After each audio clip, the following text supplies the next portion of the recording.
estamos viviendo. ¿Qué significa ser tibio? Entre caliente y frío. No es ni frío ni caliente. Es el que se queda frío frente a una fe que no comparte ni responde, ¿verdad?, a una entrega real con Dios. Esa es una persona tibia, alguien que tiene una fe pero que no la comparte ni se entrega totalmente al servicio del Señor. Entonces, estamos viviendo tiempos, difíciles, donde todo el mundo puede asistir, digamos, un domingo por la mañana a la iglesia y no se compromete con nada más. Podemos nosotros asistir a la iglesia regularmente el domingo por la mañana o sea el domingo por la tarde, pero no queremos compromiso con la iglesia. En otras palabras, los creyentes se han vuelto, como aquellos que le dicen a la novia: vamos a juntarnos y vamos a ver si funciona, pero sin ningún compromiso. Así que hay gente que está rejuntada con el Señor, pero no tiene compromiso con Dios.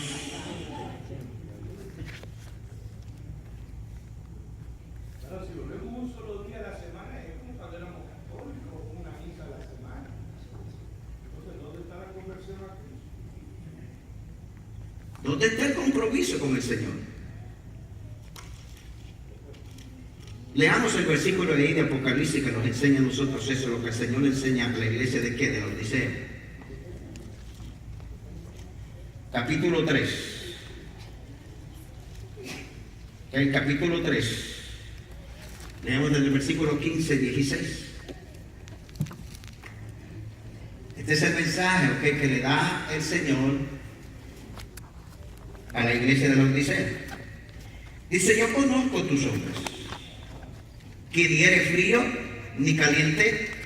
Y mira lo que dice: ojalá fuese frío o caliente. Pero por cuanto eres tibio y no frío ni caliente, te vomitaré de mi boca.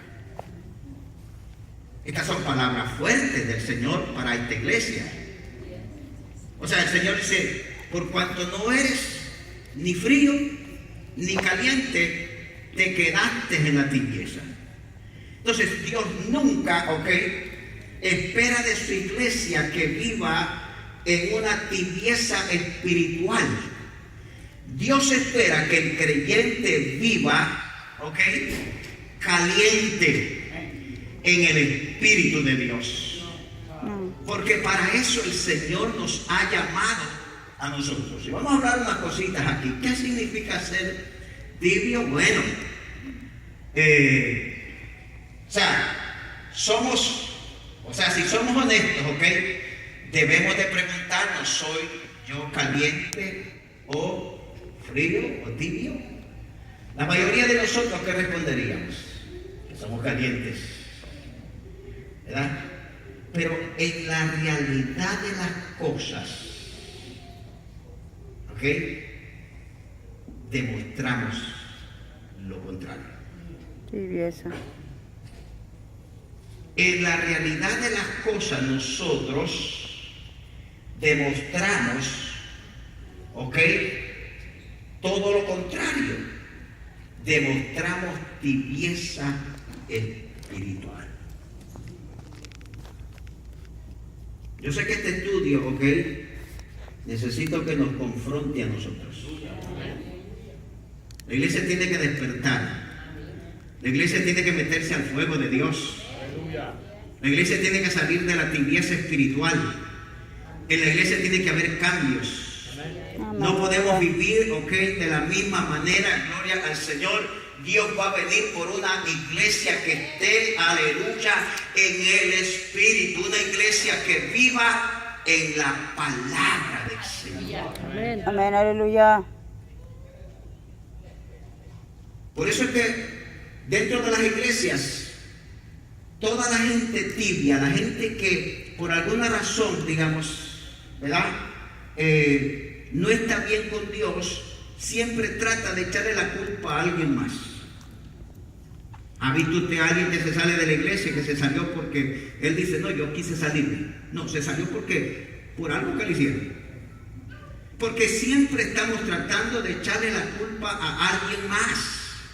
Si fuéramos honestos y nosotros reconociésemos que nosotros, la condición en la que nosotros vivimos es porque nosotros nos hemos descuidado con el Señor, entenderíamos entonces y Dios estaría dispuesto a ayudarnos.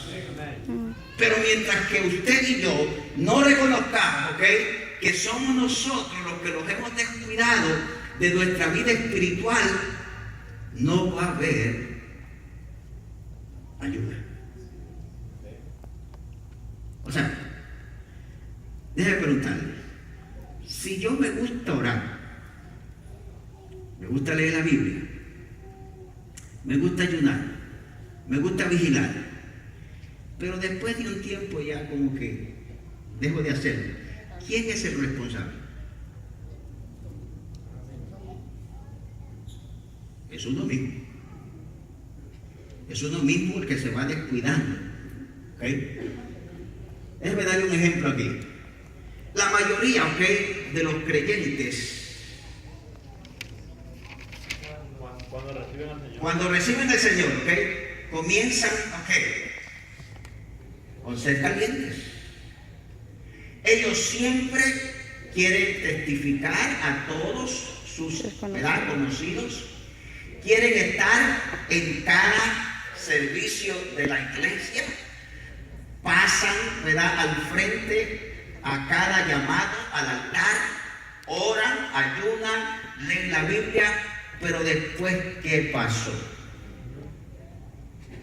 Se enfriaron. ¿No es cierto que cuando uno se acaba de convertir a Cristo, quiere hablarle a todo el mundo?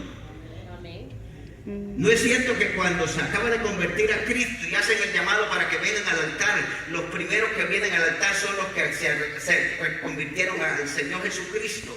¿No es cierto que les agarra curiosidad de leer la palabra del Señor, de ayunar, de orar, todas esas cosas? ¿No es verdad eso? Pero ¿qué sucede después de un tiempo?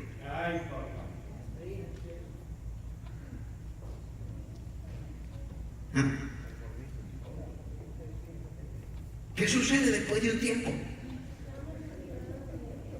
Nuestro testimonio.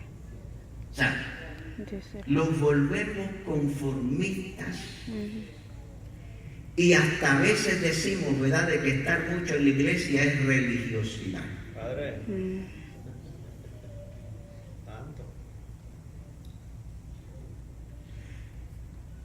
Pensamos que si leemos la Biblia mucho, ¿verdad?, es pérdida de tiempo y ser religioso. Hermanos, nuestro alimento está aquí.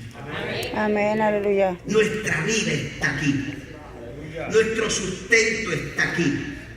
De aquí nosotros nos alimentamos y aprendemos lo que el Señor nos enseña a nosotros, a depender, del Señor. Por eso es que el Señor nos enseña en su palabra que el pueblo, pereció. ¿Por qué? Por falta de conocimiento, por falta de entendimiento acerca de las Escrituras. Cuando nosotros, tomamos el tiempo para leer la palabra del Señor, nos sustentamos y conocemos el propósito de Dios, para qué Dios nos tiene aquí en esta tierra.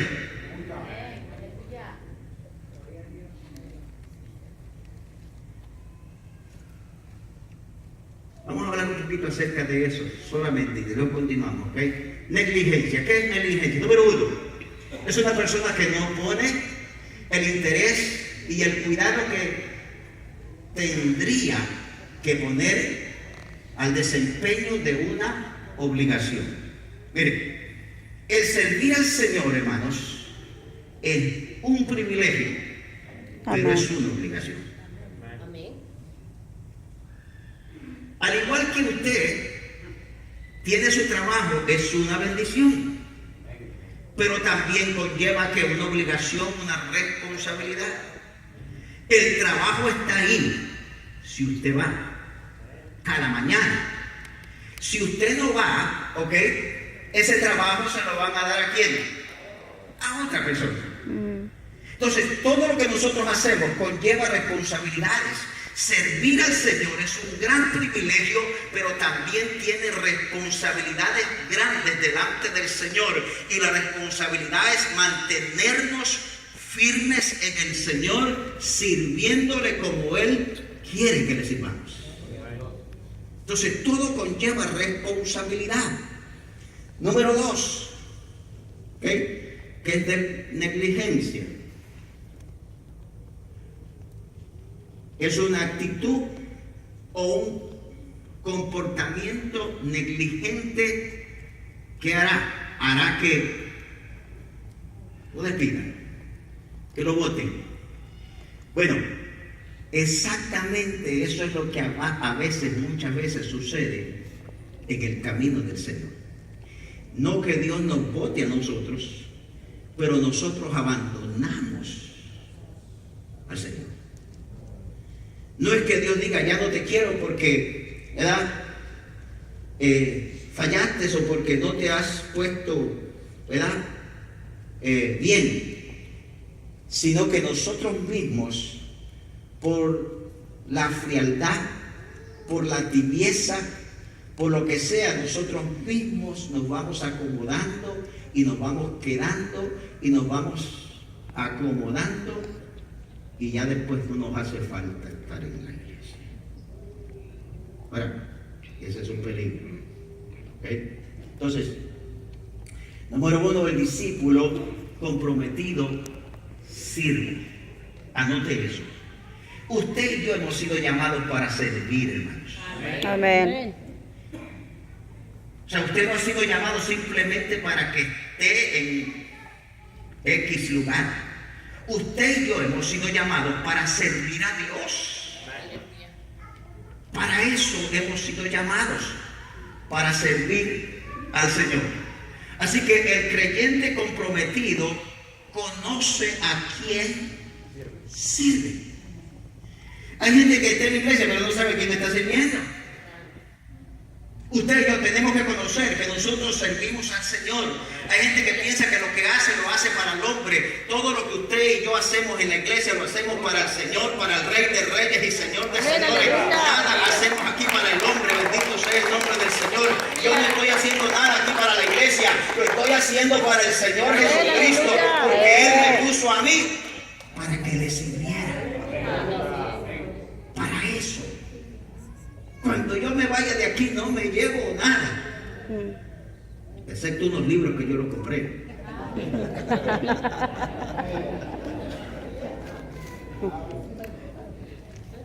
Todo es del Señor. Y alguien podrá decir, pero todos los años que trabajó, sí, pero yo los trabajé para el Señor, no los trabajé para la iglesia. Dios me puso aquí para que yo dirigiera la iglesia. Dios me puso aquí para que yo trabajara en favor de la obra de Él. Pero cuando Él ya no quiere, entonces todo sigue igual. No hay problema. Porque nosotros somos servidores de Jesucristo. Amén, aleluya. Somos colaboradores del Señor. No estamos aquí para otra cosa, sino para el servicio del Señor. Así que el creyente comprometido conoce a quién sirve. La pregunta es, ¿conocemos nosotros a quién estamos sirviendo? Amén. Servimos al Señor. Servimos al Señor. Ve, el verdadero siervo o discípulo conoce quién es su Señor y también conoce cuál es su lugar delante de Él o de su Señor. ¿Cuál es el lugar de nosotros en Cristo? ¿Conoce cuál es el lugar suyo en el Señor? Nosotros tenemos que entender, ¿okay?, que estamos aquí para servir al Señor y que tenemos una posición ante Dios. Y mire que tenemos tremendo, posición, porque usted y yo somos hijos de Dios. Somos hijos de Dios. C. El verdadero siervo está convencido que servir es ¿qué? Dar. Es dar. Y no le voy a hablar de dinero, ¿ok? Pero usted y yo, si somos servidores, hemos sido llamados para dar. ¿Ok? Para dar todo lo que el Señor nos pide a nosotros. ¿Ok? Para dar, ¿ok? En servicio nuestra vida. Pero una vida que agrade al Señor Jesús. Dios no le pide a la gente la vida que llevaba antes. Dios le pide una vida diferente porque Él quiere cambiarla. La Biblia dice, de modo que si alguno está en Cristo, ¿qué dice que es? Nueva criatura es. Así que el creyente comprometido sirve, ¿verdad? Sin esperar agradecimiento de nadie. ¿Sabe de dónde viene nuestro agradecimiento y nuestra recompensa? Tiene que venir de allá del cielo. De allá viene. La recompensa suya y mía tiene que venir del cielo. Aleluya. Si usted lee el pasaje detenidamente que nosotros leímos de Lucas 17, versículo 7 hasta el 10, ¿ok? O sea, Jesús lo expresa allí. Si hay un siervo suyo que va al campo, ¿ok? Cuida las ovejas o los animales o lo que sea y regresa a casa, dice él, ¿verdad? Y en vez de que le diga su patrón, su jefe, siéntate a la mesa, ¿verdad? Come tú primero porque tú vienes de trabajar, tú vienes de hacer la obra. Después dice Jesús, no, yo no creo que eso le diga.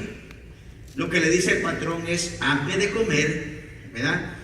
Da de beber, y después que yo coma, entonces tú lo haces. ¿Y cómo termina el versículo? Dice que, ¿verdad?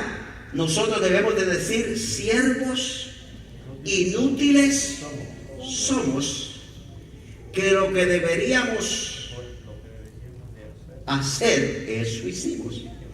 O sea, en otras palabras, usted y yo hemos sido llamados para hacer algo en la obra del Señor, ¿ok?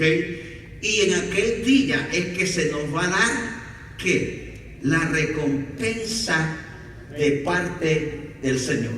Así que el siervo que da a su Señor, ¿verdad? Lo que da no está esperando agradecimiento ni loores de su Señor. Él sabe que es su obligación servir y no desmayar. Así que él no se entristece cuando no le dan, ¿ok? Las gracias. ¿Por qué razón? Porque sabe que su Señor al final le dará la recompensa. Amén, aleluya. Siervos inútiles somos, que lo que teníamos que hacer, eso fue lo que hicimos, ¿verdad? El Señor nos enseña eso. Entonces, el creyente comprometido aborrece ser ¿qué? Inútil.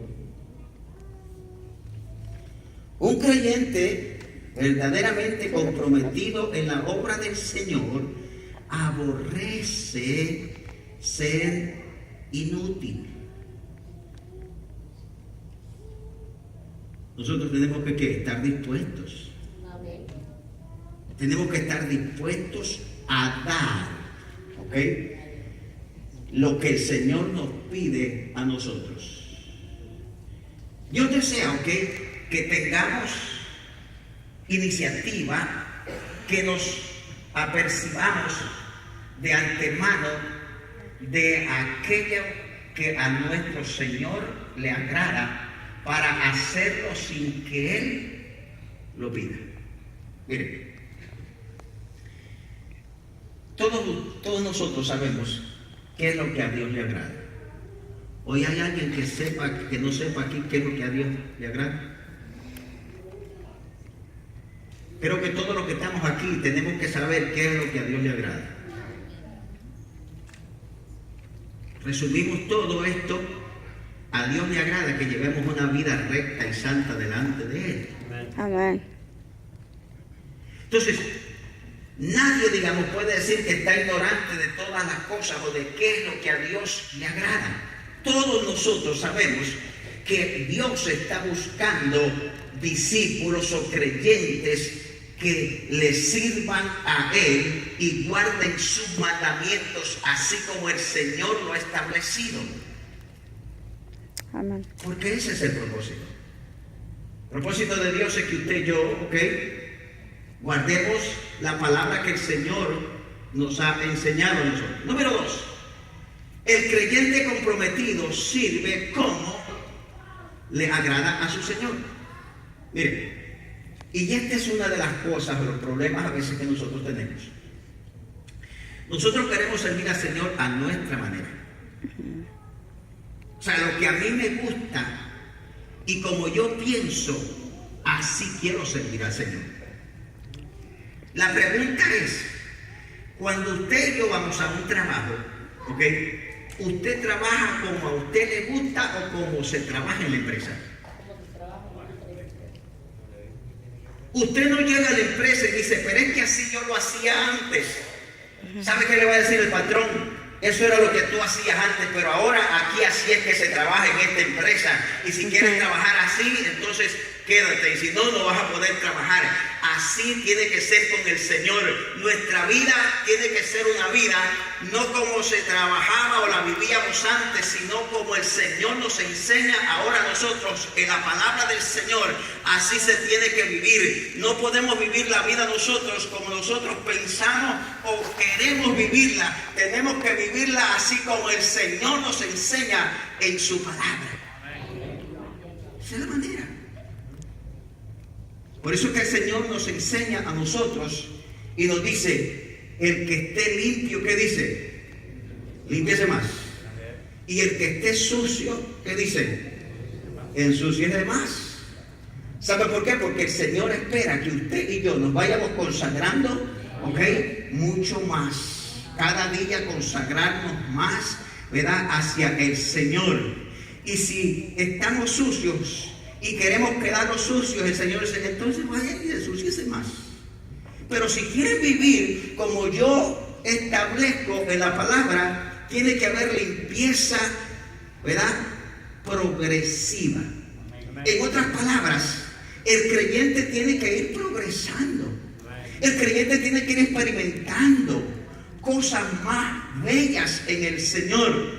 No podemos vivir siempre con Juan 3:16. El creyente tiene que ya leer algo más que Juan 3:16. El creyente ya tiene que haber recibido el bautismo del Espíritu Santo. Aleluya. Porque eso es lo que el Señor nos enseña a nosotros en su palabra.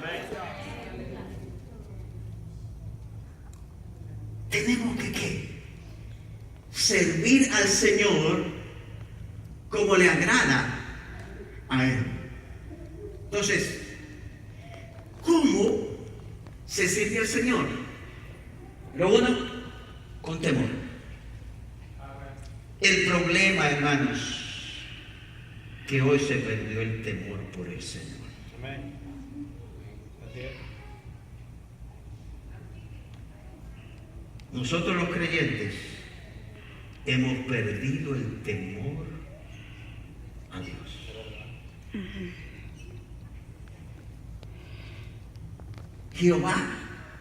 A Jehová no hay algo más peligroso que servir a Dios sin temor. No hay más algo que sea peligroso que usted y yo perdamos el temor a Dios. Y cuando estamos hablando de temor, no estamos hablando de tenerle miedo a Dios, más bien de ser reverentes con Dios. de ser reverente con el Señor, con su palabra. Respetar lo que dice la palabra y obedecerlo. Entonces nosotros debemos de tener temor a Jehová, ¿ok? Porque eso es lo que el Señor nos enseña a nosotros. Amén. Y la Biblia dice, el principio de la sabiduría es que es el temor a Jehová. Hermano, cuando se pierde el temor a Dios, hermano, nosotros vamos a hacer cosas fuera del lugar. Entonces usted y yo tenemos que tener temor. ¿Ok? Recordemos lo que el Salmo 2:11 dice. Servir a Jehová, ¿con qué? Temor. Con temor. Alegraos, ¿con qué? Temblor. Con temblor. El apóstol Pablo nos enseña también a nosotros y nos dice, ¿verdad?, que tenemos que guardar la salvación ¿con qué? Con temor y temblor. ¿Por qué razón? ¿Verdad? Porque cuando nosotros perdemos el temor a Dios, ¿ok?, se pierde todo. Amén. Es verdad. Lo perdemos todo. Sí. Así es, Señor. Por eso usted y yo tenemos que tener temor reverente ante el Señor. Amén. Cuando nos vamos a ir a la palabra, tenemos que leer la palabra con reverencia, con temor. Porque es la palabra del Señor. Amén. Cuando yo leo otro libro, no importa. Pero cuando estamos escudriñando la palabra, leyendo la palabra del Señor, tenemos que hacerlo con temor. ¿Ok? Y estoy hablando de no un temor de miedo, sino un temor reverente, porque lo que estamos nosotros leyendo es la palabra que el Señor ha escrito para el beneficio de nuestras vidas. Amén. Amén, aleluya. Entonces, servir a Jehová con temor, alegraos con temblor. Josué dice en el versículo 14, ahora pues, temed a quién, a Jehová, y servirle ¿con qué? Con integridad y ¿qué más? Y verdad. Y quitad de entre vosotros los dioses a los cuales sirvieron vuestros padres al otro lado del río y en Egipto, y servid a quién, a Jehová. Así que al Señor se sirve con temor, con integridad y con verdad. Esas tres palabras son poderosas. Amén. Cuando nosotros tenemos temor a Dios, y lo vamos a mirar un ratito, ¿qué es lo que nos evita hacer? Las cosas que nos evita hacer el temor a Dios. El temor a Dios. ¿Ok? Ok. Integridad. ¿Qué significa la palabra integridad? Es sinónimo de rectitud, de justicia, de completo, cabal, puro y honesto. Ahora, todas esas cosas son requeridas en el reino de Dios. Todas esas cosas el Señor nos pide a nosotros como, ¿verdad?, creyentes comprometidos al servicio de Él. Dios espera que nosotros podamos tener estas cualidades, estas cosas, ¿ok? O sea, que seamos rectos, que seamos justos, que seamos completos, que seamos cabales, que seamos puros y que seamos, ¿qué? Honestos. Dice, esta es una cualidad propia del corazón del hombre que agrada a Dios por medio del servicio cristiano, ya que Dios no acepta de ninguna manera que sus hijos, ¿verdad?, actúen fuera de lo establecido. O sea, en otras palabras, con Dios no se negocia. No podemos llegar al Señor y decirle, mira Señor, estas cosas sí yo las puedo manejar, pero estas para mí son difíciles, así que mira, trabajemos con estas que yo puedo, pero estas déjamelas a mí por ahí, ¿verdad? Tal vez por allá un día yo puedo, pero por lo pronto yo las voy a seguir haciendo. No, con Dios no se negocia. O sea, Dios nos pide que seamos rectos, o que seamos justos, que seamos completos, que seamos cabales. Y eso es lo que Dios dice: si aceptas estas cosas, entonces bienvenido al reino mío. Eso es lo que el Señor establece en su palabra. Aleluya. Entonces tenemos que trabajar, en esas cosas. Entonces, la integridad es la medida del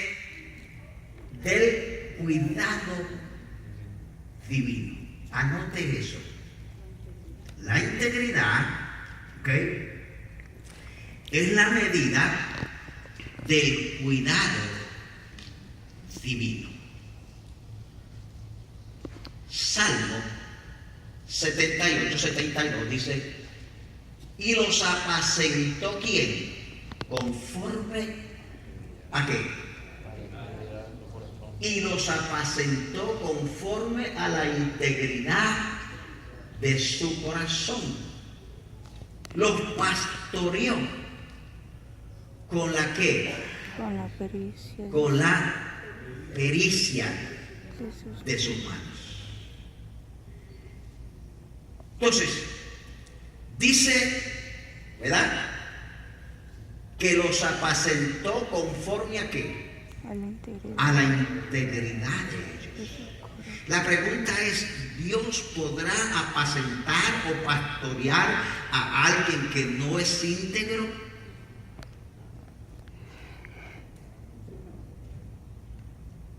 No. ¿Sabe quiénes Dios está dispuesto, digamos, a apacentar?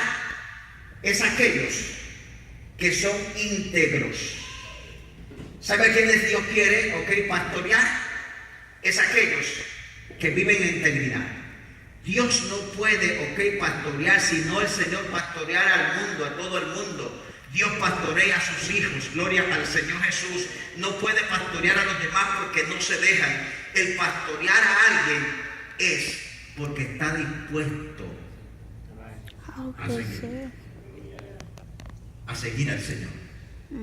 Entonces, la integridad